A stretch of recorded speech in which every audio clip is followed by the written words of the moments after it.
Welcome to Mastering Machines, where we discover tomorrow's reality. It looks like we all got what we wanted, and that's a new OpenAI model.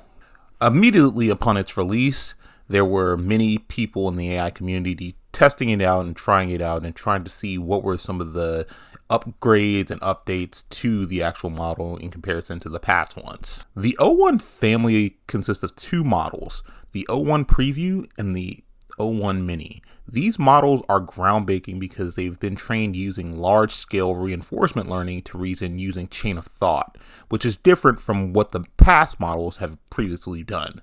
This means that they just don't provide answers. They think through the problem step by step, just like how a regular human would. The O1 model was pre-trained on an impressively diverse data set. This includes publicly available data, proprietary data accessed through partnerships via OpenAI's partnerships, and custom data sets developed in-house by OpenAI. The training process involved rigorous data filtering to maintain quality and mitigate potential risks. They used advanced processes to reduce personal information from training data and employed a combination of their moderation API and safety classifiers to prevent the use of harmful content. So I think that OpenAI is taking moderation and putting up guardrails more seriously, considering all of the AI safety talks that they've had based around these models. Now let's talk about the capabilities of the O1 models. They have achieved state-of-the-art performance on various evaluations spanning coding, math, and known jailbreak benchmark.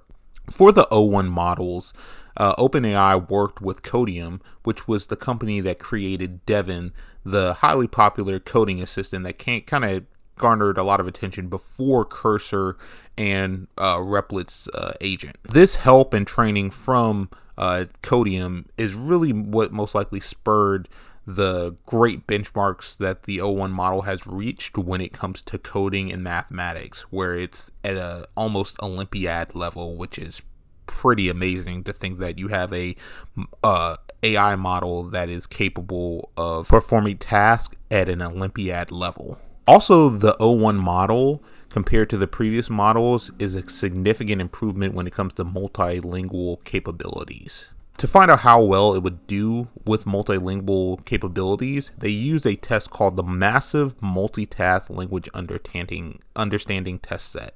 This test was translated into 14 languages by professional human translators, ensuring a high-quality evaluation.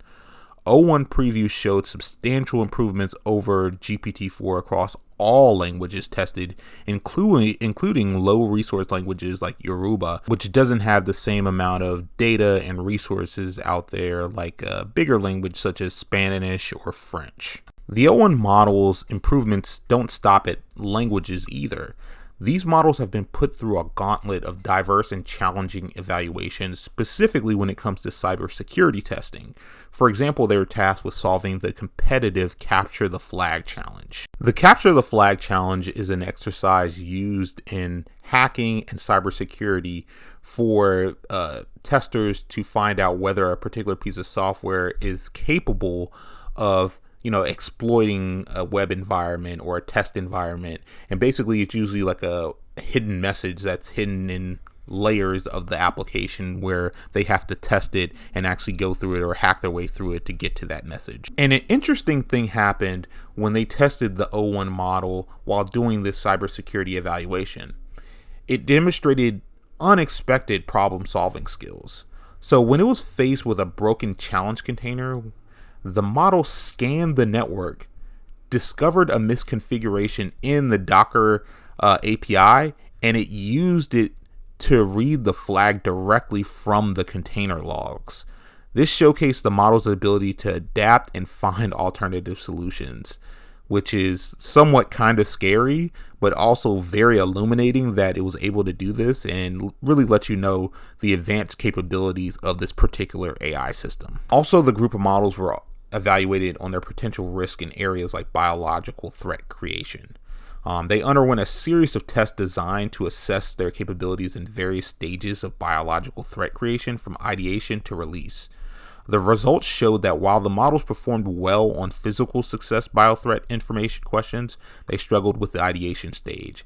This highlights the importance of careful risk assessment and mitigation strategies for AI deployment. One of the things that caught my eye regarding the O1 series of models and the paper that was written about it was the section where they talked about the human level persuasion capabilities of this model, which is somewhat alarming, but also kind of cool that it has the ability to do this. The models were tested using data from a particular Reddit called r/change my view, where they produced written arguments that were similarly persuasive to human written text on the same topics. In fact, their responses were often rated in the 70 to 80th percentile of human responses in terms of persuasiveness. I think this is an aspect of the models that we should be wary of, because it hasn't, been any surprise that obviously bad actors geopolitically or locally are probably using AI models, probably currently, to sway political sentiment, narratives, or just garner any type of positive sentiment regarding a particular topic. But everybody kept on talking about, with the O1 models, chain of thought reasoning. And like I was kind of mentioning earlier, chain of thought reasoning is a way of thinking which is similar to humans, of breaking down a particular problem or question into multiple sections, just like how a human would. So kind of just breaking it down, and you see that within the actual model when you're interacting with it, which I think is really cool. While it might seem like a new thing, the chain of thought reasoning was actually first proposed in a paper that I saw with Perplexity, which was a couple of years ago, which I'll post here, which I think was, pretty useful, because I think that people just think that this is a new phenomenon, but OpenAI just really refined it and applied it to O1 and the group of O1 models and made it more effective. As the AI community starts to develop more advanced AI models with increasingly sophisticated reasoning capabilities, it will be crucial to further understand these thought processes behind these, large AI models, and develop robust methods for guiding and monitoring them. The O1 models and their chain of thought capabilities are just the beginning of what promises to be a new paradigm shift and a challenging frontier in AI development and the race towards AGI. Remember, mastering machines, discover tomorrow's reality.